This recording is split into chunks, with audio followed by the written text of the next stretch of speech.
Hello! J'espère que vous allez bien. Alors aujourd'hui, on se retrouve pour un petit chit-chat make-up. Donc ça faisait archi longtemps que je n'avais pas fait de make-up sur cette chaîne. Et aujourd'hui, on va parler d'un sujet un peu plus hot que d'habitude.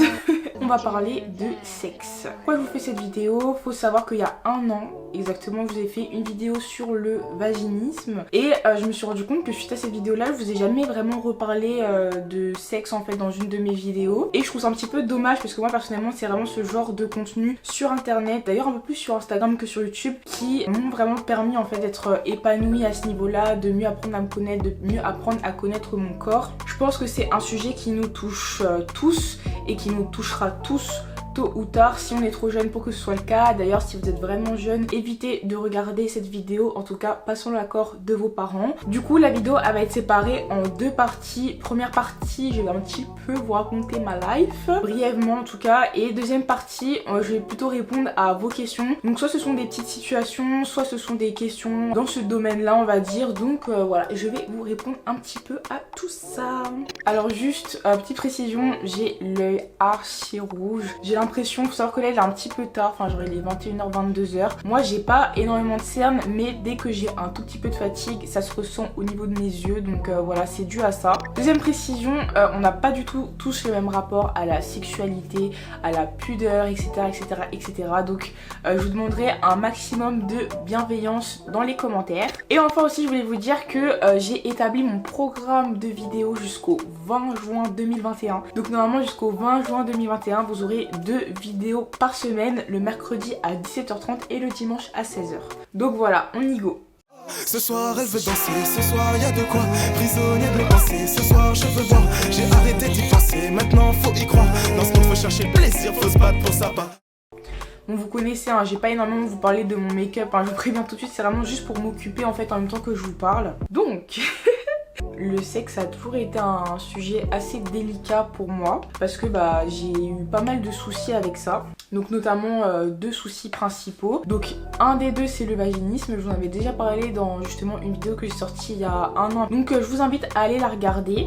Pour ceux qui savent pas, le vaginisme c'est quand lors de la pénétration ton corps agit mécaniquement et ne veut rien laisser rentrer. Donc quand je dis ça, ça peut être vraiment juste un tampon, un doigt ou quoi, c'est pas forcément pendant l'acte en lui-même, mais voilà, dès qu'il y a pénétration, ton corps se bloque et soit la pénétration est complètement impossible, soit elle l'est mais c'est très douloureux. Donc moi au début c'était impossible, donc c'est à dire que je m'en suis rendu compte assez jeune quand je voulais essayer justement de mettre des tampons ou des choses comme ça, j'y arrivais pas du tout, genre vraiment impossible que ça rentre. Et au fil du temps on va dire que certes ça rentrait mais ça me faisait super mal, j'ai vraiment des douleurs, des brûlures en fait, qui a rendu vraiment la grande partie de ma vie active, on va dire sexuellement, très compliquée. Et la deuxième chose en fait c'est quand j'étais au lycée, je vous ai déjà fait une vidéo sur ça il y a un petit moment maintenant, je crois que c'était en 2017, mais voilà, quand j'étais au lycée, une personne qui voulait vraiment me faire du mal a créé une réputation autour de moi et l'a fait tourner pendant très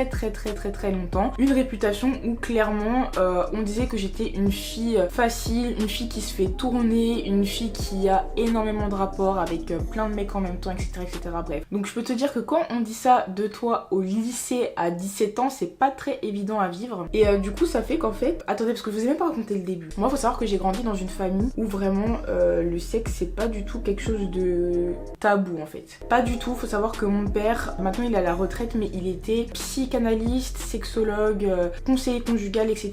Donc autant vous dire que pour mon père le sexe ça a jamais été quelque chose de tabou. Et pour ma maman, je dirais pareil. Par exemple je me rappelle, je lui avais déjà demandé oui, si j'ai un enfant à 16 ans, si je tombe enceinte à 16 ans et tout, tu me dirais quoi? Vous savez, genre quand il y avait ma famille d'abord et tout, quand Junior l'a couché dans le lit de ses parents et tout, des trucs comme ça. Je lui avais déjà posé la question sur le ton de l'humour et tout, mais voilà quoi, en fait elle me donnait des conseils, mais en aucun cas elle était là en mode ah non et tout, c'est beaucoup trop jeune, ou faut attendre le mariage, etc.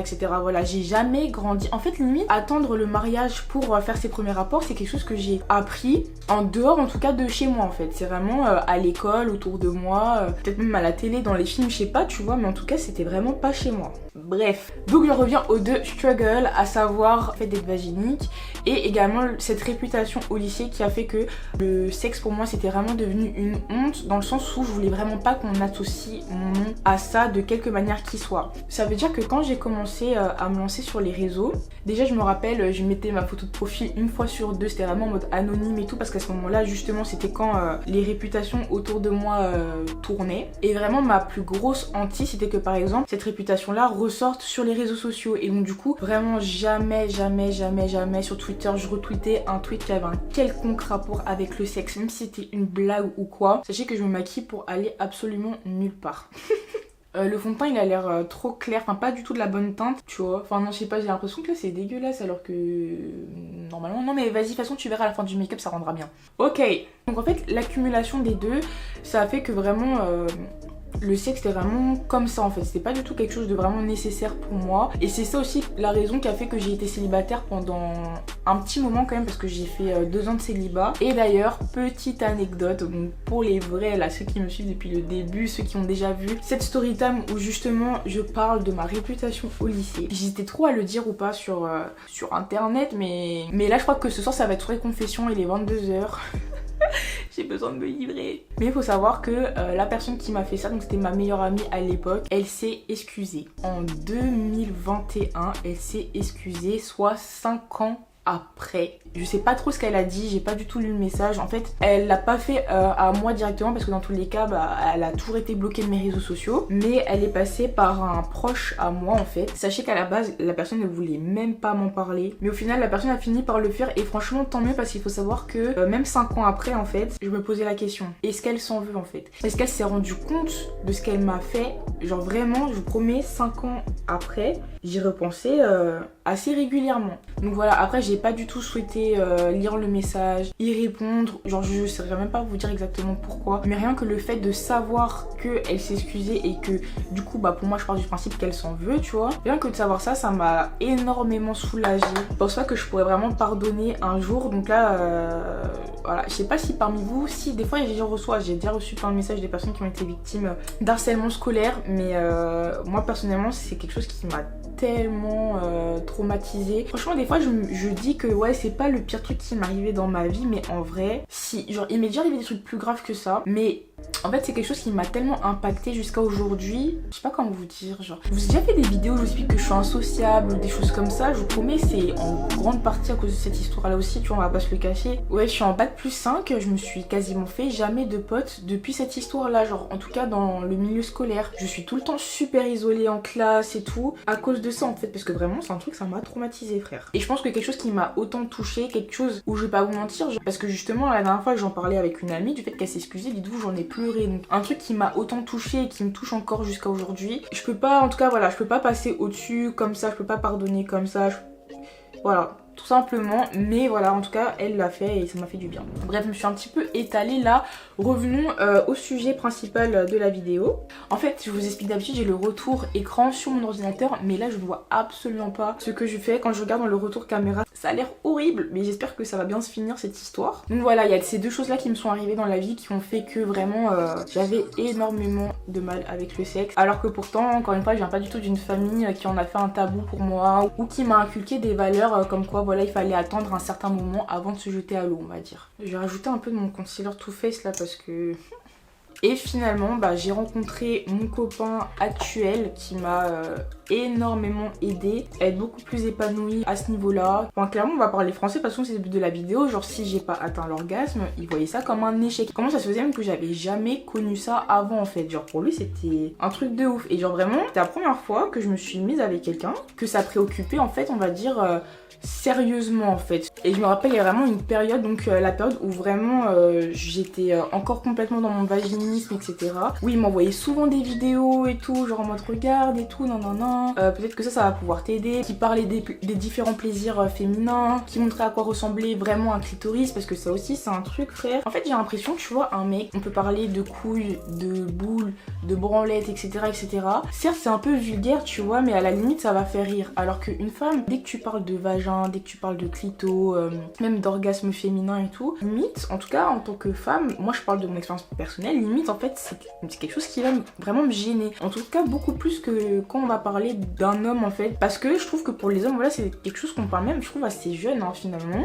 Alors qu'une femme, bah, je trouve qu'on n'en parle pas. C'est vraiment que assez récemment sur les réseaux sociaux où finalement la parole elle a commencé à être un petit peu libérée à ce sujet-là. Mais je trouve que franchement avant, vraiment on savait pas plus que ça. Hein. Donc voilà, grosso modo pour les choses que j'avais à vous dire. Alors il y a grave des questions. Alors première question, est-ce que l'on peut attraper une MST lors de sa première fois quand les deux personnes sont vierges? Oui.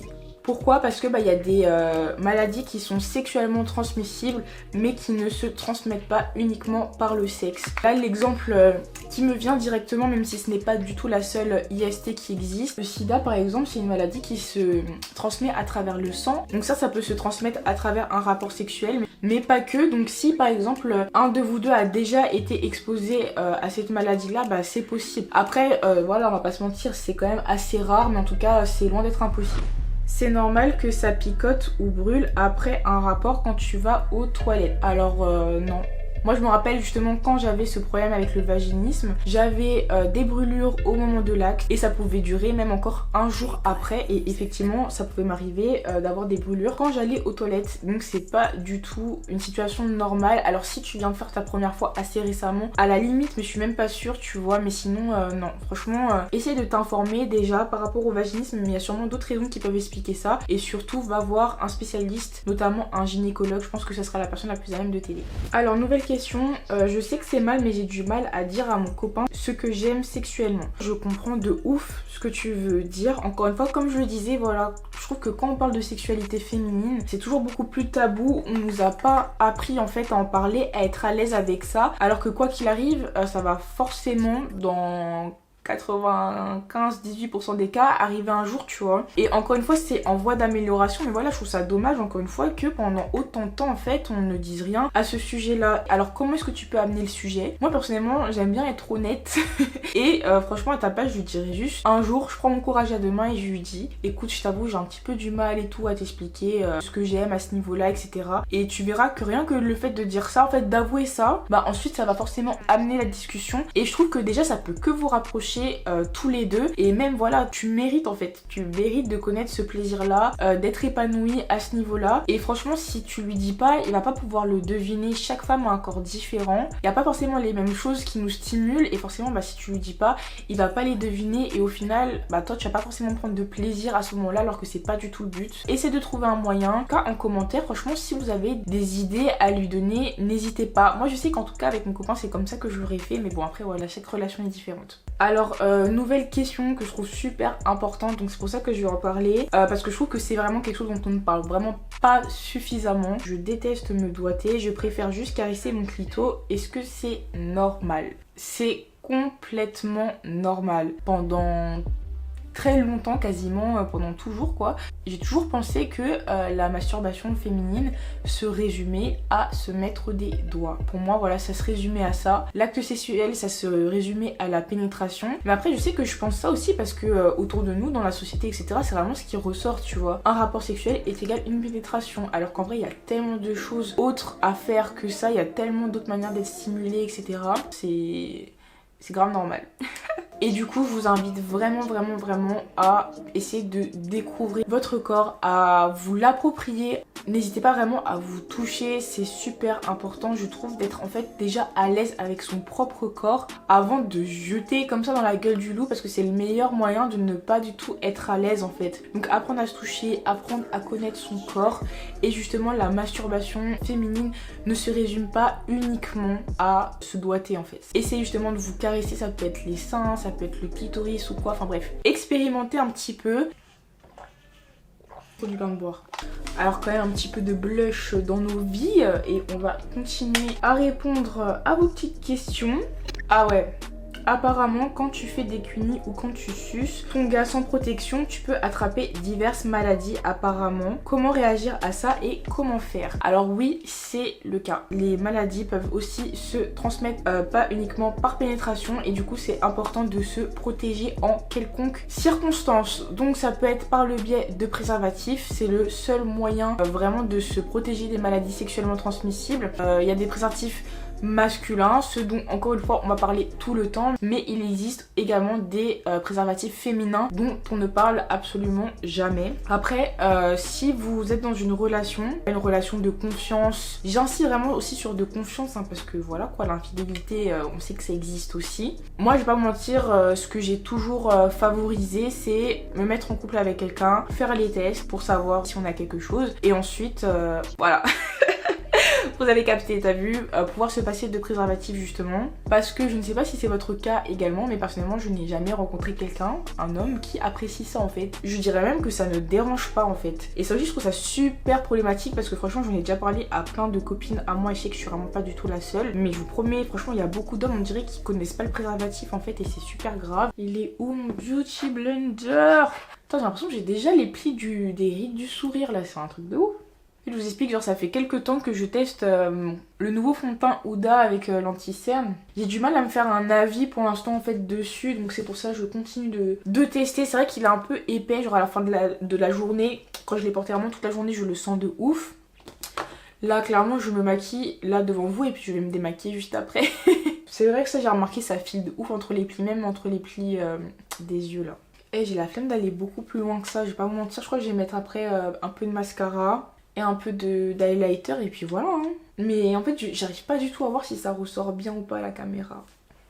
Alors il y a quelqu'un qui m'a dit apprendre à dire non. Je pense vraiment que ça c'est un des plus gros fléaux en fait. C'est vraiment apprendre à dire non. Je vais pas vous mentir, moi je trouve que c'est quelque chose qui est super difficile. Donc ça peut être par exemple ton conjoint qui en demande beaucoup, t'as l'impression que si tu dis non, bah c'est comme si en fait t'allais le frustrer, donc peut-être qu'il va aller voir ailleurs. Ça peut être avec une personne que tu viens de rencontrer, le mec il va dire bah tout se passe bien et tout, pourquoi tu veux pas? Bah je veux pas en fait. Je veux pas, ou en tout cas pas maintenant tu vois. Enfin voilà en fait on a le droit de dire non. Dans la vie c'est vraiment important de d'abord penser à soi et ensuite penser aux autres. Ça veut pas dire être complètement égoïste, ne rien faire pour les autres etc. Ça veut juste dire en fait se mettre en priorité parce que si nous on se met pas en priorité, personne ne le fera à notre place. Si tu dis oui alors que tu voulais dire non, bah ensuite c'est toi qui vas te retrouver dans une situation délicate, malaisante, gênante, qui te déplaît tu vois. La seule personne en vrai qui peut nous aider dans ces cas là c'est nous-mêmes et c'est pour ça que c'est vraiment super important de dire non. Dès que tu sens que le gars il est un petit peu chaud sur toi et tout, qu'il commence un petit peu à poser ses mains un peu partout, soit tu retires sa main, soit tu lui dis écoute j'ai vraiment pas envie de faire ça ce soir. Au moins tu l'as dit tu vois, au moins tu l'as dit et que tu sais que tu l'as dit et que ça a été clair à peu près dès le début. Donc il peut pas dire ah ouais mais nanani mais nanana, frère je t'ai prévenu en fait. Voilà. Ah oui j'ai eu beaucoup de questions par rapport à ça. Est-ce que t'as déjà eu des réactions style moquerie ou autre par rapport à ta poitrine pendant l'acte? Alors sachez que ça ne m'est jamais arrivé, donc je sais pas si ça peut vous rassurer. Ma libido est très différente de celle de mon copain, j'ai l'impression que ça me frustre. Donc je suppose que t'as une libido qui est plus importante que lui. Je crois la libido c'est quand on a envie, non? Ouais hein, c'est ça. Donc si toi t'as plus envie que lui tout simplement, bah franchement n'hésite pas à te faire plaisir toute seule. Genre si ça se passe très bien avec lui, voilà, comme moi je conseillerais un mec, si sa meuf ça lui suffit pas, bah branle-toi frère tu vois. En tout cas voilà, c'est pour ça pour moi c'est important d'apprendre à se faire plaisir soi-même pour justement éviter d'être frustré même dans son couple. La meilleure façon de découvrir sa sexualité. Pour moi la meilleure façon de découvrir sa sexualité c'est vraiment en étant en accord avec soi-même en fait. Avec ses principes, avec ses valeurs. Si c'est attendre le mariage parce que c'est tes convictions, c'est comme ça que tu vois les choses, fais ça. Si c'est pour toi plutôt attendre d'être avec la bonne personne, une personne qui va être à ton écoute au moment ou à un âge où tu te sens capable de le faire, bah fais-le à ce moment-là. Si toi non, justement ça te gêne, je sais pas, de le faire avec quelqu'un que tu connais bien parce que t'as peur d'eux ou parce que t'es encore au lycée, t'as peur que voilà ça s'ébruite dans le lycée ou quoi, si tu préfères le faire avec quelqu'un que tu connais pas forcément, si tu préfères le faire sur un coup d'un soir, enfin bref.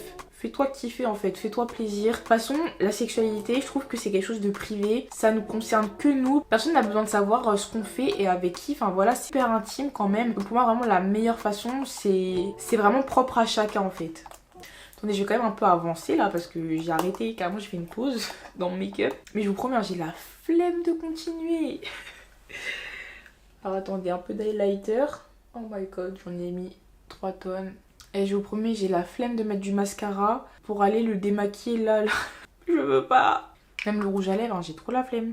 On va dire que voilà, en fait, j'étais partie sur un make-up frais. Tu vois, un petit peu printanier, maquillé, pas maquillé, tu vois, voilà. C'était ça en fait, c'était ça le but de ce make-up. Anyway, j'en ai marre de maquiller. J'aime trop répondre à vos questions en fait. Genre, je pensais vraiment que cette vidéo elle allait grave me gêner. Je savais pas du tout comment est-ce que j'allais vous en parler. Au final, je suis grave à l'aise. Je suis super mentale. Donc je pense que la veut dire c'est que vraiment elle est très... Moi aussi je suis très comme ça. Genre je suis très... Bref, je réfléchis beaucoup. Voilà, exactement. C'est je réfléchis beaucoup. Et du coup j'ai beaucoup de mal à me détendre alors que j'en ai envie. Un conseil. Pour moi, encore vaginisme, j'ai envie de vous dire. Ça y ressemble fortement, je trouve. Parce que moi, personnellement aussi, hein, j'en avais complètement envie. Mais j'arrivais pas à me débloquer en fait. Et c'est hyper bizarre parce que c'est quelque chose de très psychologique. Souvent c'est quelque chose de complètement enfoui en toi. Et ça a une incidence directe physique en fait, et un truc que t'arrives pas à te contrôler. Genre c'est super difficile de dire à ton corps dilate-toi. C'est ça hein, c'est dilate-toi. Genre j'étais exactement dans le même cas que toi. Et le pire c'est que plus tu sais que t'as du mal à te détendre, plus tu vas avoir du mal à te détendre en fait, parce que plus tu vas appréhender comment ça va se passer. Donc franchement moi je te conseillerais vraiment de te renseigner sur le vaginisme parce que je trouve que ça y ressemble énormément. Toujours eu peur qu'au fond les mecs soient dégoûtés à la vue d'une fouf. Et ça me bloque de ouf. Girl. Non. Franchement, non, ça n'arrive pas, ça. Je pense pas, en tout cas. Enfin, sinon, il s'est trompé et c'est pas avec une fille qui doit avoir ses rapports, tu vois. Genre, mais sinon, normalement, non, ça ne devrait pas arriver. Donc, franchement, voilà, faut pas être bloqué par ça. Et la même personne me dit, est-ce que je suis la seule à qui ça fait mal quand ça tape fort au fond? I mean... franchement oui c'est normal, enfin c'est normal tout simplement. Donc ça dépend, hein. Il y a des filles qui vont grave kiffer ça et d'autres filles qui vont pas du tout supporter. Et aussi des fois ça dépend juste de la position. Mais en tout cas c'est normal et franchement encore une fois les filles n'hésitez pas. Si vous êtes dans une position où vous êtes inconfortable, demandez à votre partenaire de changer de position. Tout simplement, ou même prenez les devants. Après j'ai une personne qui me dit qu'elle n'arrive pas à avoir un orgasme seul, mais à deux grave. Moi ce que je te conseillerais c'est d'essayer de comprendre, genre quand tu l'as à ce moment là, quand ça arrive, essaie de te demander en fait qu'est-ce qui t'a stimulé à ce moment là en fait. Qu'est-ce qui a fait que l'orgasme s'est provoqué tout simplement. Contraception féminine autre que la pilule. Et aussi tu nous conseilles quel type de contraceptif? Moi personnellement j'ai toujours eu l'implant, donc je n'ai jamais connu une autre contraception que l'implant contraceptif. D'ailleurs je compte ne pas le renouveler. Et je pense qu'à ce moment là, quand je le retirerai et que je changerai de contraception, là je vous ferai un retour sur cette expérience là avec l'implant contraceptif et tout. Moi personnellement je dirais pas que je vous le recommande pas, je vais pas vous mentir, c'est quelque chose qui m'a satisfait pendant archi longtemps parce que j'avais pas mes règles. Vraiment j'avais aucun effet négatif, mis à part que j'avais pas les règles et c'était trop bien tu vois. Mais au final ça a commencé, ça m'a fait prendre du poids. Franchement tout le poids que j'ai pris et contre lequel je me bats encore actuellement, je vais pas vous mentir, c'est dû à mon implant. Je l'ai compris, je le sais maintenant. Ça m'a rendu beaucoup plus sensible. Surtout en fait quand j'ai changé d'implant parce que je l'ai mis une première fois, j'ai retiré parce que tu peux le garder que 3 ans et ensuite je l'ai remis. Donc ça m'a rendu beaucoup plus sensible, prise de poids, mes règles elles sont devenues... Donc au début j'avais pas trop et puis après petit à petit elles sont revenues et ça est devenu super abondant. Genre vraiment j'ai des règles hémorragiques. Et bref je compte pas du tout le renouveler et je compte du coup passer au stérilet en cuivre parce que c'est une contraception qui est sans hormones. Mais par contre ça peut provoquer d'autres soucis. Par exemple là j'ai une fille qui me dit que ça lui a provoqué de l'anémie. Toutes les contraceptions j'ai l'impression que ce sont des poisons. Ils ont tous leurs effets indésirables qui peuvent être selon les personnes très passables ou vraiment catastrophiques tu vois, et c'est super chiant. Donc pour moi j'ai vraiment pas de conseils à donner. Pour moi le mieux c'est vraiment d'essayer parce que même l'implant il y a des gens qui vont dire que wesh ça leur a fait des trucs de ouf et tout, alors que moi vraiment j'ai vécu ma meilleure vie pendant un moment grâce à ça, mais là ça me convient plus du tout. Et enfin je pense que la dernière question à laquelle je vais répondre, comment as-tu réglé ton problème de vaginisme? Je voulais revenir sur ça parce que en fait, pour être totalement honnête avec vous, je pensais l'avoir complètement vaincu, on va dire, mais pas complètement en fait. Pas complètement. Je trouve que ça m'a laissé genre des séquelles. Par exemple, si pour X raison, il y a un tout petit truc qui a fait que j'ai été dérangée, j'ai eu un tout petit peu mal à un moment à cause d'un faux mouvement ou quoi. Et je sais pas, des fois pour un oui ou pour un non, si il y a une toute petite partie de moi qui a un peu la flemme ou pas trop envie, voilà. Ça revient en fait, ça revient assez rapidement. C'est comme si mon corps avait quand même gardé un peu des fois ce réflexe de se contracter assez facilement en fait. J'apprends encore un peu à me battre contre. Il y a des périodes où ça va, je ressens rien du tout, c'est parfait, j'ai pas du tout mal. Et il y a des périodes où ça redevient un petit peu compliqué. Donc voilà, mais franchement ça va que de mieux en mieux, ça va que vers le positif. À un moment donné je pensais vraiment que je m'en étais complètement débarrassée et puis finalement je me suis rendu compte que non, pas complètement. Mais franchement je le vis beaucoup mieux qu'avant en tout cas. Donc voilà, j'ai pas envie que la vidéo dure 1000 ans, même si je pense que celle-ci elle va être un petit peu longue, mais en tout cas j'espère vraiment qu'elle vous aura plu, que j'aurai vraiment répondu à vos questions. N'hésitez pas à me dire aussi si à un moment donné vous voulez une partie 2, parce que c'est un sujet tellement vaste, il y a tellement de choses à dire, tellement de choses à rappeler, et voilà, je trouve ça vraiment important de vous en parler avec bienveillance. C'est vrai qu'à la toute base même, je suis pas la personne la plus pudique, je vais pas vous mentir. En tout cas, moi, en tant qu'influenceuse, je trouve ça important d'en parler sur ma chaîne, etc. Parce que voilà, encore une fois, je trouve que les filles, on souffre trop. Et si justement ma vidéo, elle peut vous aider d'une quelconque manière, surtout sur un plan aussi sensible, un plan aussi intime, et bah franchement, c'est avec grand plaisir. Donc voilà, n'hésitez pas à commenter la vidéo, la liker, la partager. N'hésitez pas aussi à partager vos conseils. Mes conseils c'est bien, mais voilà, je suis qu'une jeune femme de 22 ans, donc ça veut dire que j'ai vraiment pas tout vécu. Voilà, il y a encore plein de choses que je connais pas complètement, donc voilà. Je sais que je suis aussi suivie par des femmes plus âgées que moi, par des femmes qui ont peut-être mon âge ou même plus jeunes, mais qui ont plus d'expérience que moi, c'est aussi complètement possible. Donc voilà, n'hésitez pas à donner votre avis en commentaire, parler de vos expériences en commentaire, ça aidera forcément une personne. Et n'oubliez pas qu'on se retrouve mercredi à 17h30 pour une nouvelle vidéo. Ciao. Mouah. Au soir, pas dis-moi